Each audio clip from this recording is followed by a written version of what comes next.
Welcome back to another wonderful episode of the Convoluted Podcast. I'm your host, Liz. I'm with Tyrant, Dominus, aka Jesus. And if it's your first time listening, we would always love the extra subscribers to our listening channel or visual, depending on what you are. Now, you don't have to, but we would appreciate it. How are you, Jesus? Busy. I finished a 13-day long stretch. And a little lethargic, but pretty positive in the positive. How about yourself? I think I'm still trying to get on the right side of time. Don't we all? Yeah. I did nights and we hung out for a night on that one. That was fun. It definitely kept me entertained. Yeah, we have to make most out of life, right? I think that's what we've been spouting is you got to make most of every day. And yeah, it was fun. We got to enjoy some festivities at one of our local fun centers that they do for adults only. It was fun. One thing I didn't mention, that there's a minor scuffle before you got there. Yeah, there was a couple fighting about tickets right out the thing because someone forgot to buy the ticket. Oh snap! Yeah, as I was waiting, you could just hear them like, No wonder they gave me kind of looks like, who is that person? I mean, what's the tickets? So yeah, because they were saying I overheard them saying, oh yeah, we can just buy the tickets right now. And the morning of, I went to double check. The tickets were already removed from purchasing. So you have to buy said tickets prior, which makes sense. They try to guesstimate how many guests they're going to get and any random to accommodate that. Kind of hard. Yeah. So yeah, there was a pretty decent sized crowd, but not super crowded. It was awesome. It was kind of a good night, except for the first part of our night got a little wet. Oh yeah, we can talk about that. So yeah, we usually try to get to the early VIP thing to kind of get a little pre-game going. Pre-game, get a little exclusivity of the park, and so our goal is to kind of do the go-karts because those always. There's a couple of things there that just the lines are atrocious, even for these adult only ones, just because the lines get so wild. But so we try to get on at least that because when else can you drink and drive? Yeah, literally. But sadly in this area it's been raining. It's a rainy season around here, and we and a couple of other bystanders were not fortunate enough to find puddles on the track, and a lot of people get wet and soaked. We got forewarned. My whole left leg was drenched. We got forewarned too. Yeah, we're like, oh yeah, what puddle? Oh shit. Yeah, so he took up the track. I think there was a foot that was not submerged in water. And to give some context, so there was at least 2 decent puddles. We thought there was just gonna be one because it happened prior. We skipped that one we're good, but the big puddle was literally on a blind spot spot. Literally. So if you were trying to be smart and take the track, you're gonna get soaked. I got slightly soaked because I got maneuvered fast enough, but not fast enough because when I personally I think I took the least brunt of it. But I looked like I pissed myself. It just went all down my whole freaking left leg. So. Yeah, she looked like you had a major accident, so I think I won out on that one. But yeah, but throughout the night, you can kind of tell the people who who did not take for the warning. Or they didn't care and just still went for it. True. Like we did. But yeah, it was a fun night. It was. And we just got to remember to always get our tickets, because I don't think we've ever gone to the Prize Center once until that night. I think we're always good about buying them in advance because we're just like, we're tired. Enjoy it. Yeah, we're done. We're just there. But yeah, that was kind of the gist of the end of a long week for the both of us. No, mine just started. Don't forget that. Oh yeah, it's your Monday-ish. Nope, that's gonna be a fun Saturday. Remember Cider Fest? Oh yeah, you still got a little bit more. Yeah. You can tell us more about that next week. So, oh yeah, well. But anyways, so let's continue. Let's jump into some of these stories, unless you have something else you would like to bring. Nope, I think that's what we needed to talk about. Okay, let's bring up the first, and this is a positive story. Oops, what happened? There we go. All right, you guys. Major change to airline refunds in U.S. Ooh. Yeah, there's been nothing but negative stuff as far as like airlines flying. Oh shit, you're no kidding. Airline passengers will now be due refunds for long delays and cancellations thanks to a major change in rules governing flight bookings. Department of Transportation says the payments must be automatic and not as a discretion of carriers. Similarly, passengers hit by luggage loss will be refunded for missing items. In order to be eligible for a refund, a passenger would have to be delayed for more than 3 hours while flying domestic and more than 6 hours for international flights. Oh, I should have got my refund. Oh, okay. For being 7 hours delayed. Okay, so it's 3 hours if you're within a domestic flight, and 6 hours when flying international. Okay, I think that's fair. That's fair.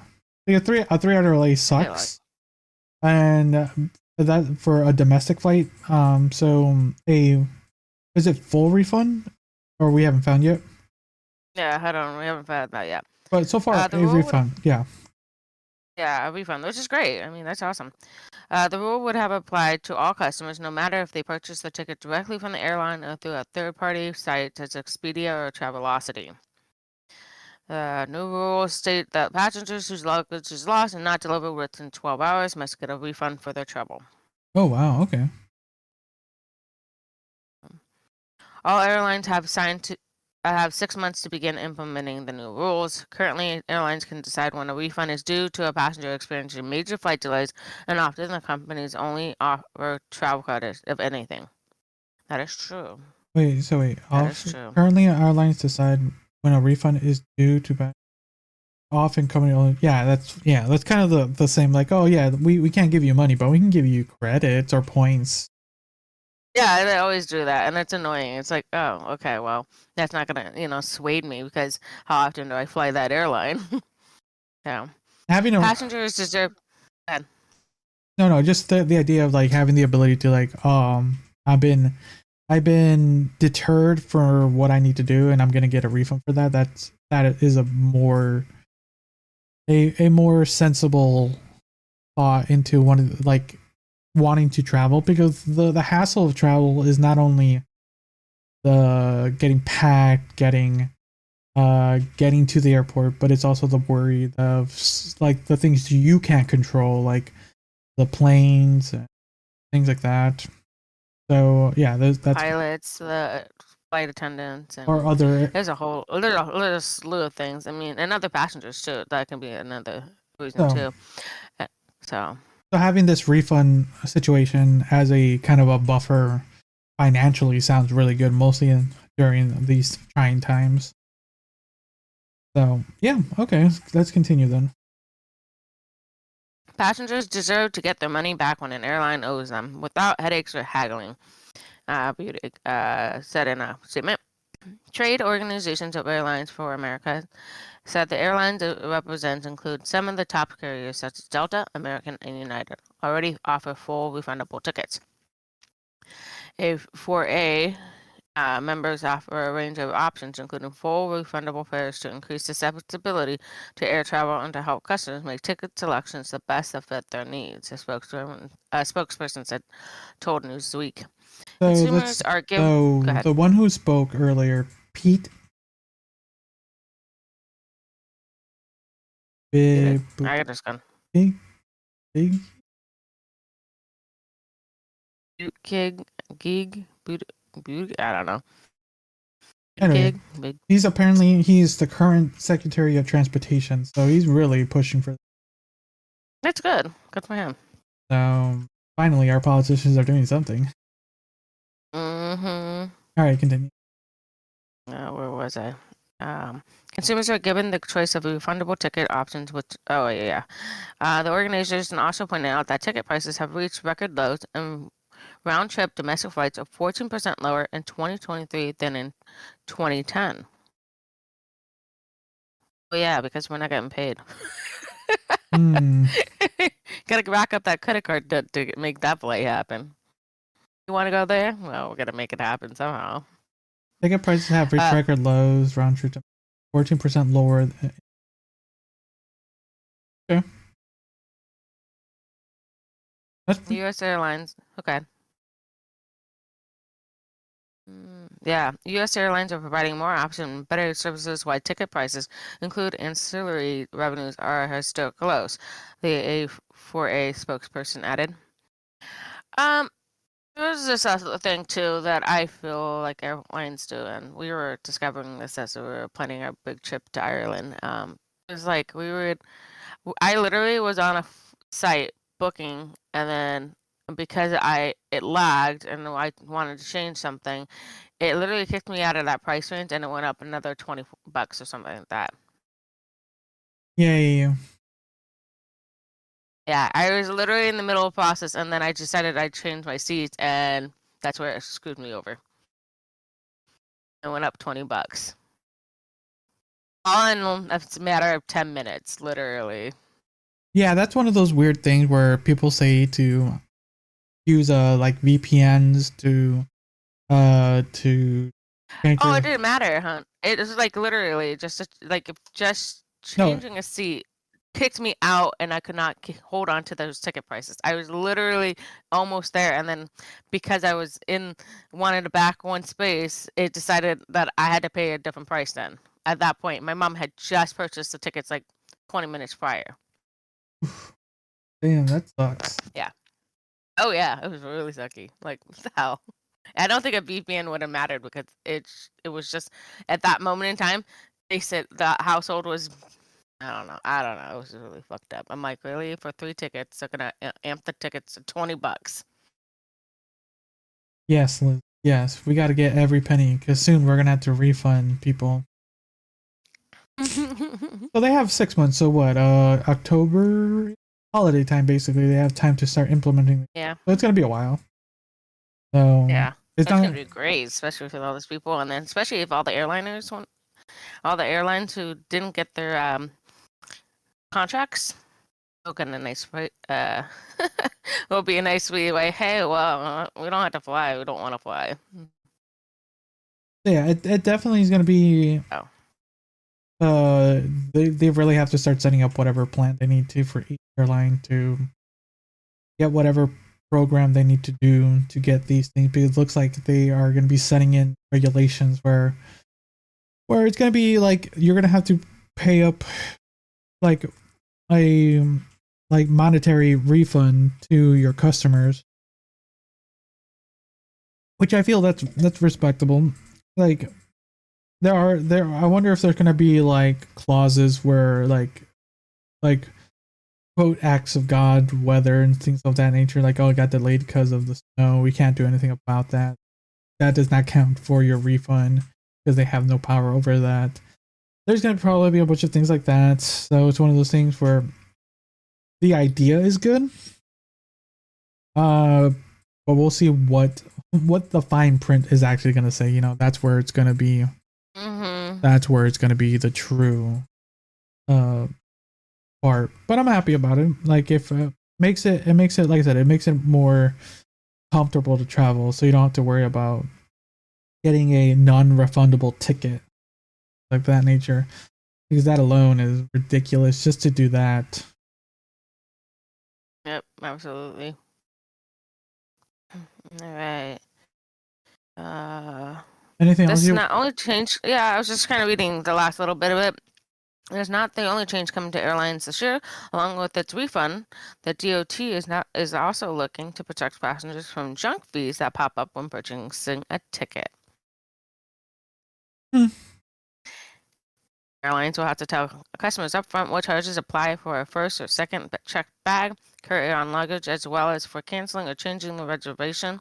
The DOT estimates they will save passengers more than $500 million each year. Yeah, that's going to save a lot of people a lot of money. And I like that they're making it more visible of what you're getting charged at. Yeah, I absolutely agree. So, I like that. According to the DOT, airline revenue from baggage fees has soared more than 30% between 2018 and 2022. Yeah, because trying to take an extra bag or an extra suitcase is ridiculous. I know, it is absolutely ridiculous. Like, you got to really like plan and everything. You more than anyone knows this recently, right? We were fortunate that our flight coming from Ireland to Seattle was a free bag, so that was nice. It was cool. That helped out a lot to not carry a bag around, from the airport for 7 hours while it was delayed twice. So I should have gotten my full refund then. Okay. Yeah. Any other final thoughts for? Yep. All right. Let's jump into another story. Is there something that piqued your interest? Carpool violator. Did you see that one? Do you like that picture? Health. No. Start reading the title and I'll find. Carpool violator busted in Southern California with next level dummy. Oh, I see. Oh my. Which one of us have never used the carpool lane with just one person in now? Oh no, I certainly have, and I'm like, I don't like that ticket. A lot of people have. I mean, they've come up with some creative ones over the past few years, but this one I think takes the cake. That looks like a legit human sitting in the passenger All right, here, I'll read this got one. some orange tan though, but it's good. That's normal. That's normal, sin. So, a carpool violator busted in Southern California with next level dummy. So apparently, using a dummy to drive in the carpool lane is an old trick that the law enforcement is well aware of. But that didn't stop motorists in Santa Fe Springs from trying it anyways. You gotta give it to them. The appearance is next level modeling, but at the end of the day, plastic is plastic. We have the image. The unidentified driver may be gotten away with it if it's not been for another carpool lane violation.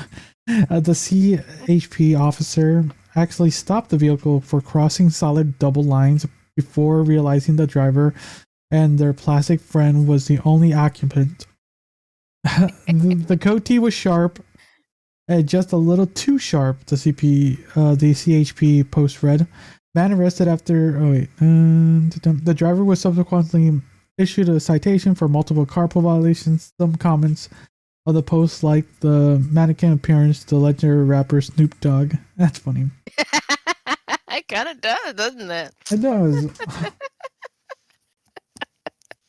I give that guy props. I mean, I've seen some crazy stuff like that. That's next level. So, like I said, a lot of people. It reminds me of that lady who was pregnant who used the carpool lane because technically the fetus is a human now. Oh yeah, I remember we talked about that. But yeah, it's one of the things people will try to do anything to get away with anything just to save a little time. And this individual is just like, I am using A dummy. Yeah. I think they would have gotten caught had they not crossed the double line. So. Yeah, that's their own fault. Like, Yeah, that would have been an easy target. So. like, come on. Like, you're trying to get away with this, and this is how you cause yourself. Sheesh. Yeah, right. It's crazy. That's funny. Let's continue this level of stupidity with one that I posted earlier. I saw that. So, a millionaire who made himself homeless and broke for YouTube views forced to quit social experiment. Like, why? Why is it so bad? Like, why would you give up? Why would you give all your money up for just clout? I know, right? I can make it. It's fine. Like, I can remake it. So, a YouTube millionaire was forced to quit his social experiment designed to prove anyone could become rich fast after his health started to seriously decline. Mike Black wanted to prove anyone could make $1 million in just 12 months, but fell short of his goal, quitting the project after 10 months and having just made $64,000. That's still pretty good. Yeah, that's pretty good after 10 months. Because health and family comes first, Mike cited to his two autoimmune disease, which caused chronic fatigue and joint pains as the cause for his retiring from the project, and bringing to light what truly matters is health and gratitude. So what happened here? Mike, who described himself as an entrepreneur, initially struggled to get himself off the streets once he gave up his house, car, and livelihood, as he was refused water and could not find a place to stay overnight. However, a man with a van let him stay with him, and he made his first $300 by selling furniture online. Oh wow! Did you see the photo of him before and then after? Yeah. Whoa, that's like two different people there. So Mike explained he started the challenge to show people you could build an empire through simple power of hard work. He said in a YouTube video, "I knew a lot of people who lost everything during the pandemic and they got really depressed, and I even had a friend that lost a $10 million business overnight." However, Mike later announced that he stopped his challenge prematurely, saying, "I have officially decided to end the project early. Now, as much as it hurts me to do this, especially with just 2 months left, I feel like it's the right thing to do. I've been dealing with a lot of things personally, and recently something had happened that really pushed me over the edge. My personal health has declined to the point where I really need to start taking care of it. And throughout the entire project, we haven't shared it with you, but I've been in and out of doctor's offices." Mike named the project the $1 Million Comeback Challenge, which he thought would mean building a new business, expanding its value of $1 million. This did not happen. After some time, he came up with ways to make money. Mike explained, "One of the best things to sell are tables.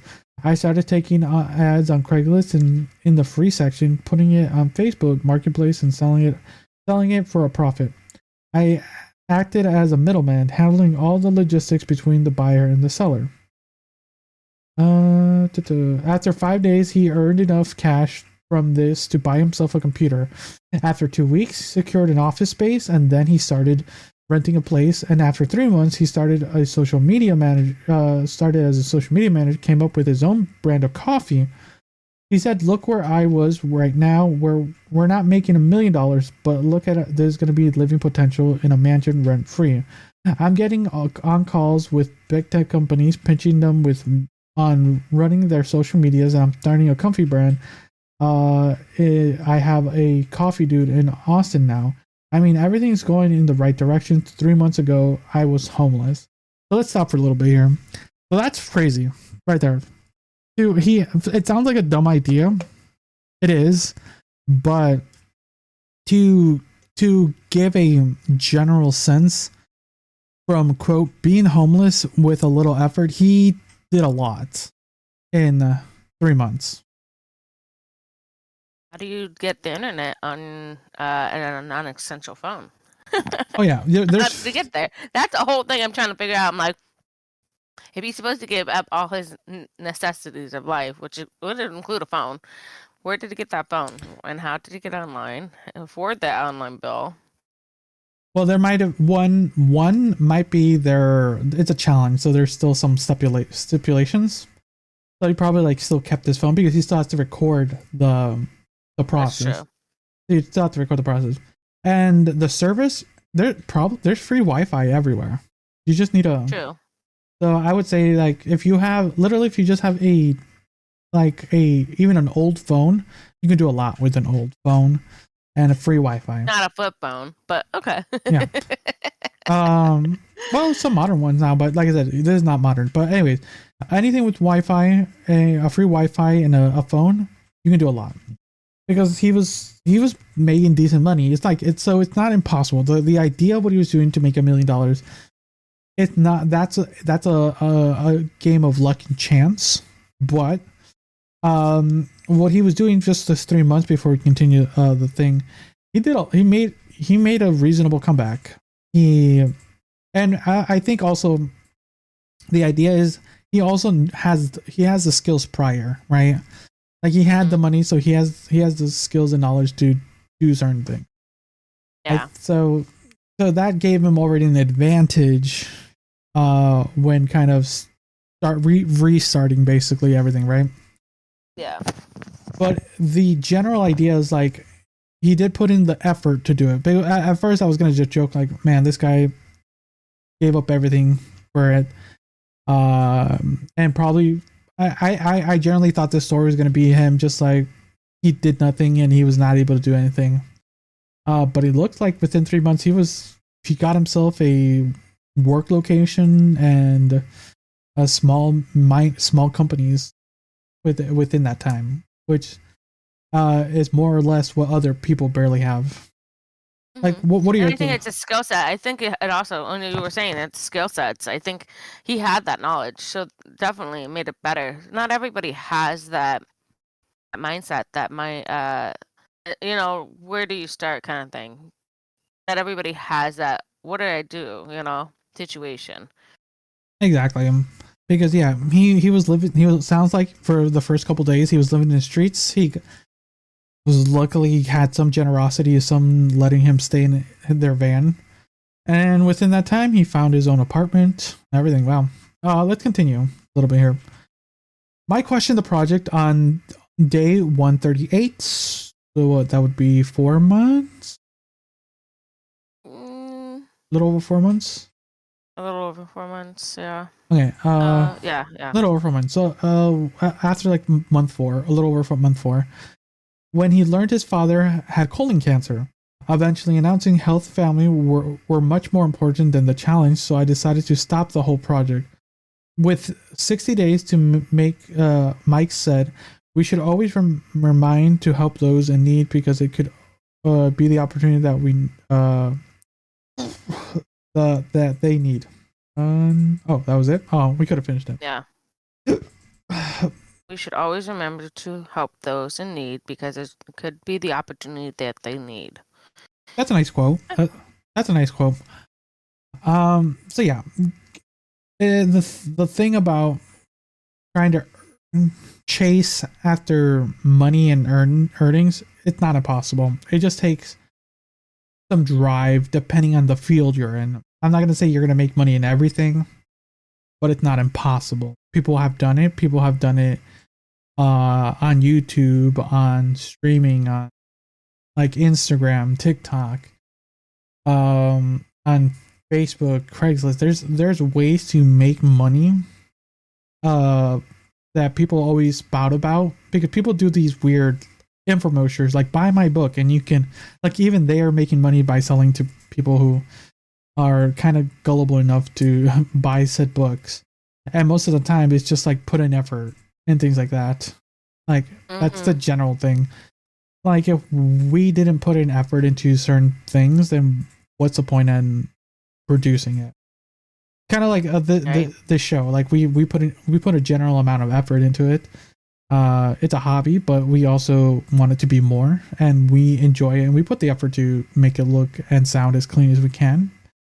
And maybe one day it's going to be something, but you never know, because if we never put in any effort, then it wouldn't have been anything. So, exactly. So it's a mentality thing. It's an environment thing, but it's not impossible. And for as much as I wanted to kind of joke about this guy, the idea was interesting, and he, for the most part, was not proven right, because to make $1 million is not impossible, but he did not succeed, so he did not do the challenge. But he did prove that it's not impossible to like make a small comeback for like there, because right, I think, weren't we talking about how bad the homeless population is right now? Jesus, yeah. No Yeah, kidding. we were talking about It that. seems to even get worse as the day progresses. It seems like so. Yeah, we talked. So it's not impossible for someone to make that comeback, even though this economy right now is really rough. But it's not impossible. Not impossible. So nope. Even though he made only 64,000 in 10 months, that's pretty good. I mean, you know, to come from nothing and to make it happen to be a decent sizable, that's pretty good. Yeah. Yeah. So wait, what would let's do a quick math. So for anyone wondering, 64,000. If he was working a 40-hour week job, divided by 10 months, divided by 4 weeks, divided by 10 months by 4 weeks. 7 days a week. Well, you only work 5 days a week. Okay, 5 days a week. Divided by 40. So he was like working at $9 an hour. Yeah, not bad. So I'm just double checking my math just so I don't get screwed over.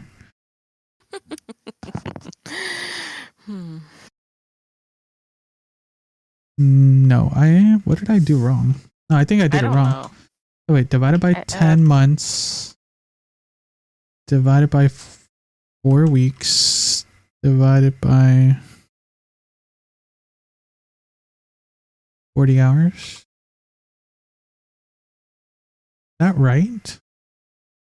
What does that it says number come up to? $40 an hour. Nah, not possible. That's not right. Let me just double check. Times 40 times 4 times 10 months. Yeah.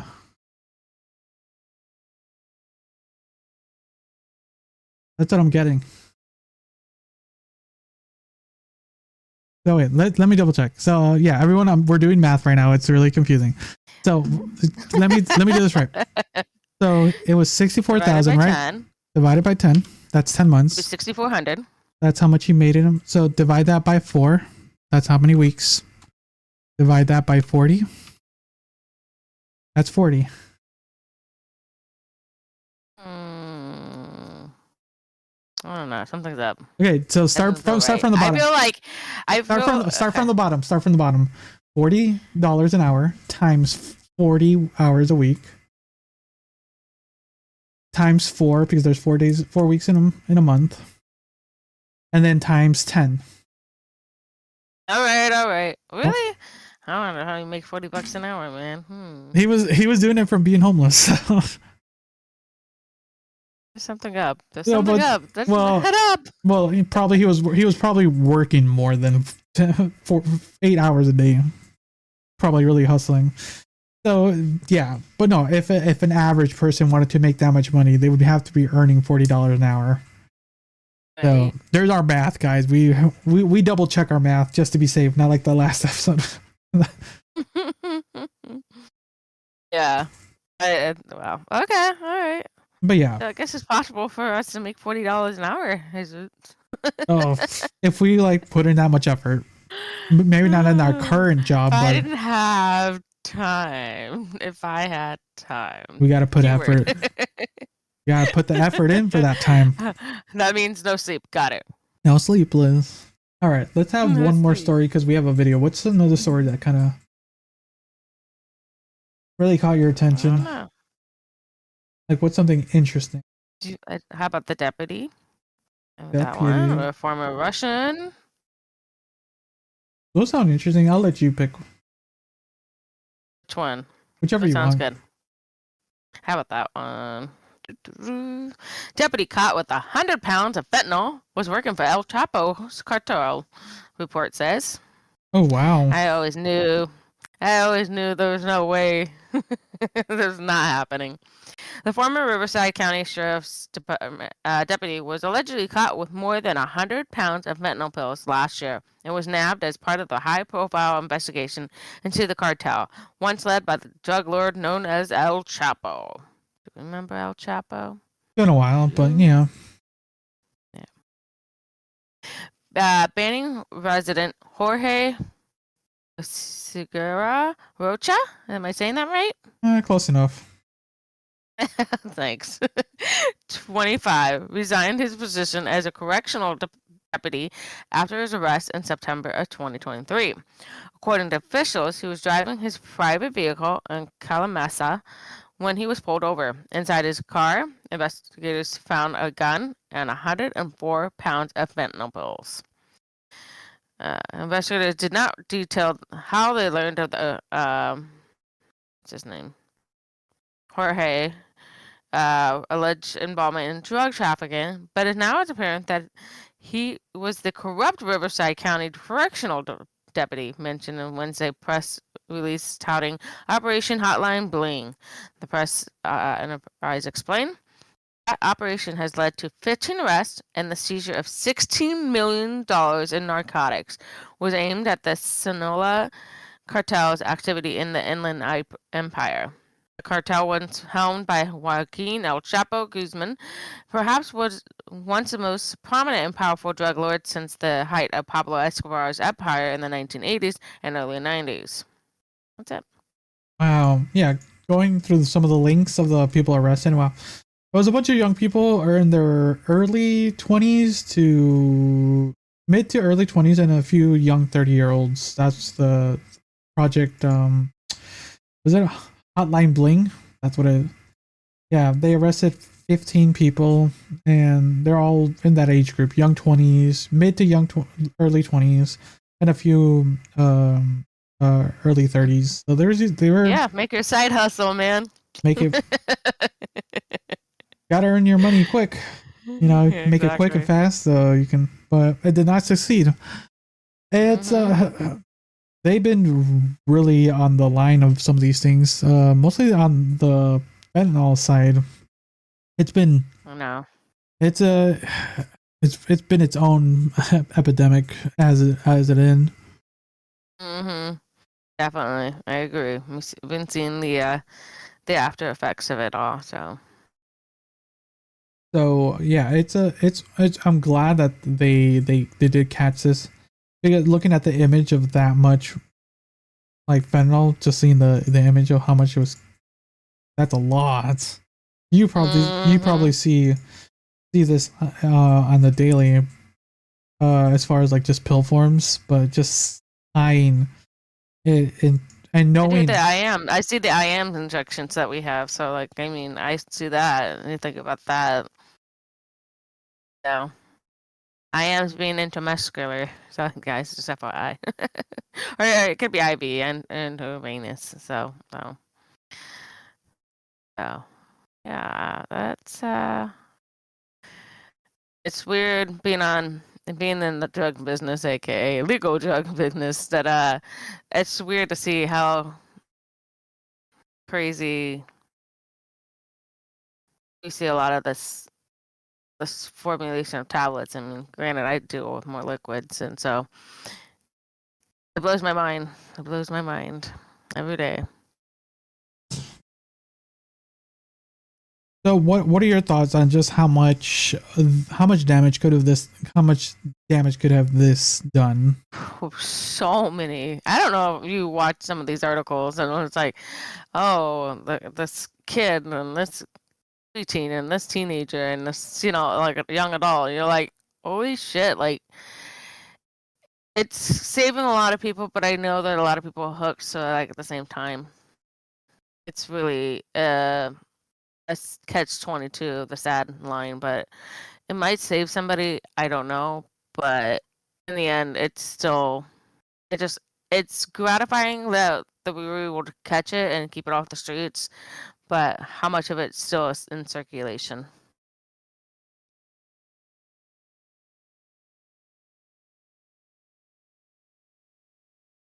Interesting.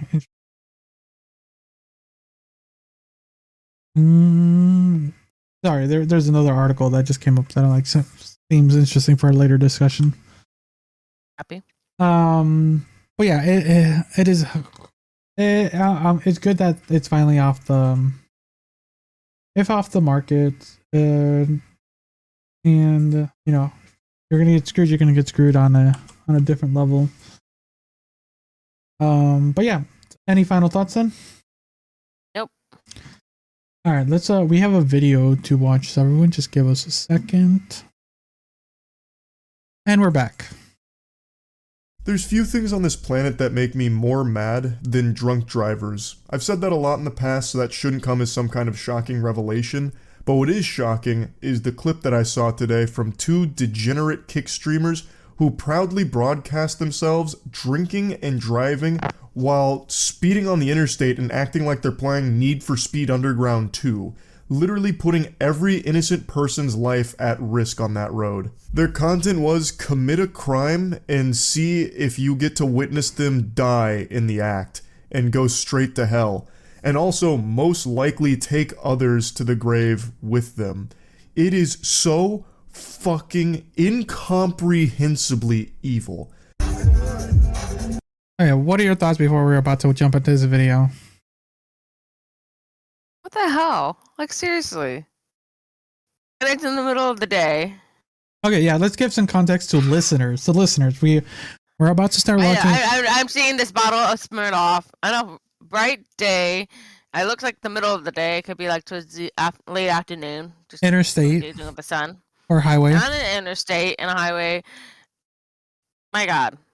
Wow, guys. So you see the bottle of Smirnoff and them driving. All right, let's continue. You're about to hear this.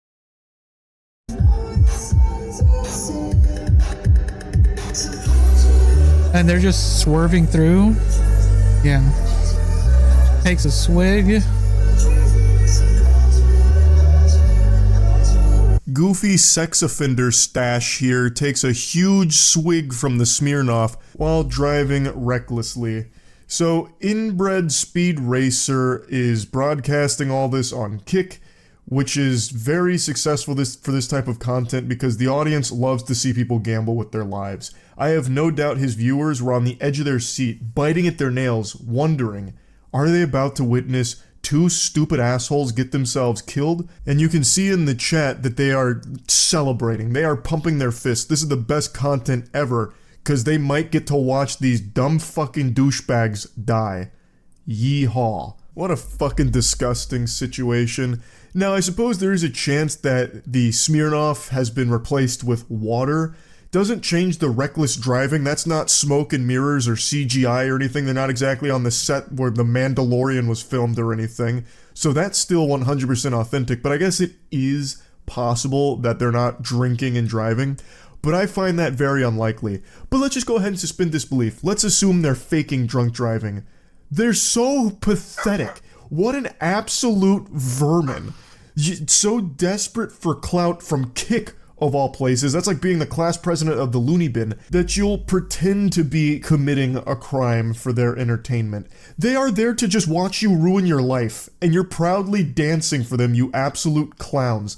But the worst part about this is they're not just ruining their lives, they could have potentially ended the lives of completely innocent people around them.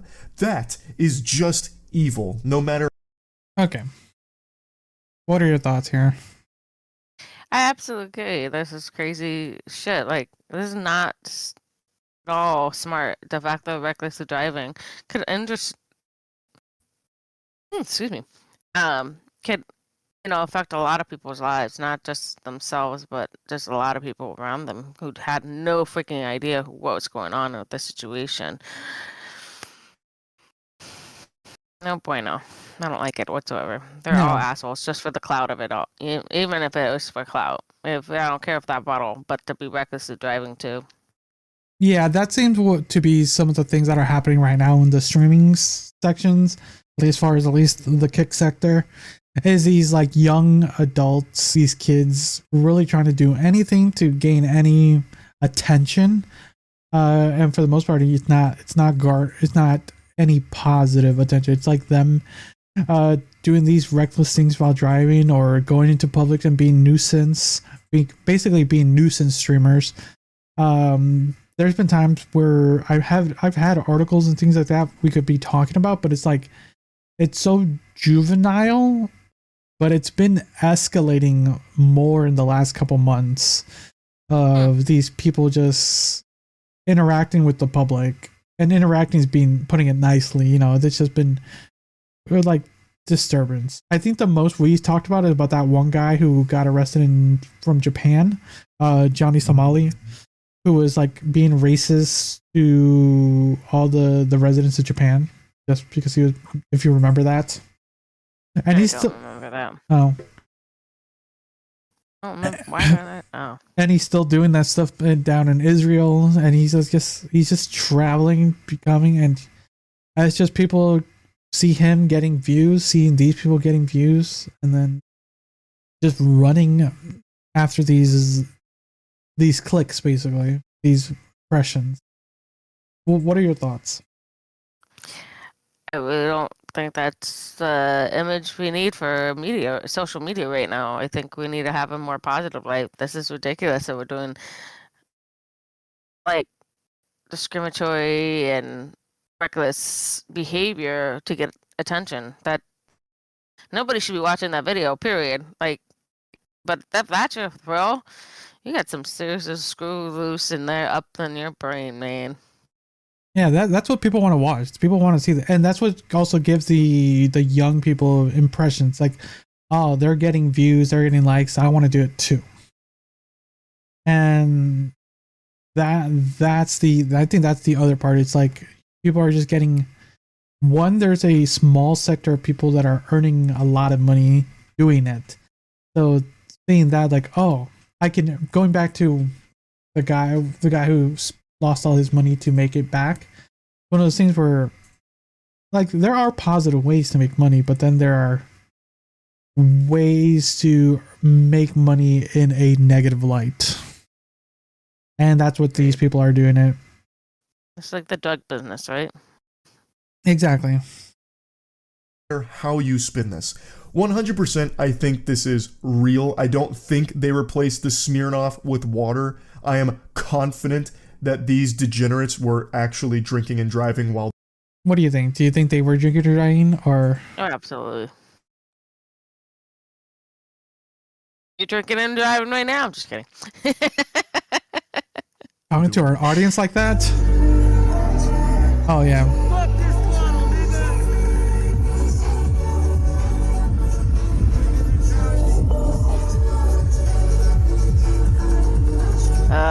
The anxiety levels.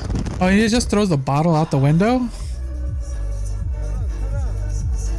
Just throws the bottle of Smirnoff out the window there for some reason. It's like a child with a sugar rush. Just has so much energy, so much adrenaline going on right now that he needs to break something, so he fucking throws the bottle of Smirnoff out the window.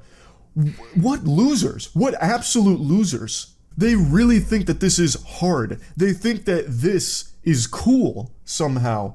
The guy driving isn't doing anything impressive. He's driving on an interstate changing lanes. It's just dangerous. It's not impressive. Anyone can do that if they have a disregard for their lives and the safety of everyone around them as well. It's not like a very incredible maneuver that we're witnessing, a fucking master of his craft. This isn't something you'd see in Fast and Furious and just be like, wide-eyed and blown away by the talent, and then his stupid fucking friend here feeding him alcohol while he himself is also drinking, and then throwing it out the window like it's a grenade. Like, this is the lamest shit ever, and they really are so proud of it.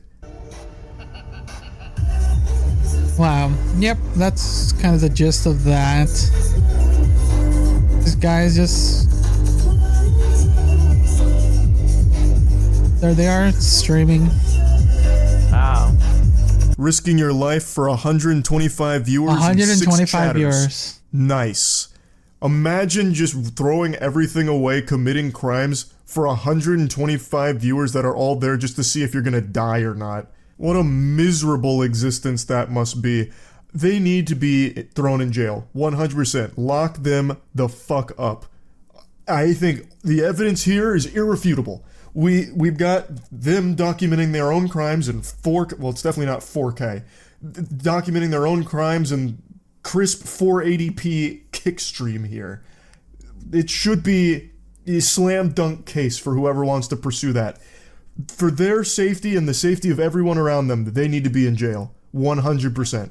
Because they'll probably keep doing this. I imagine this won't be their last drunk driving stream. This is probably just the beginning. They'll probably try and make this their whole brand right now, because I have no doubt they view it as a very successful stream.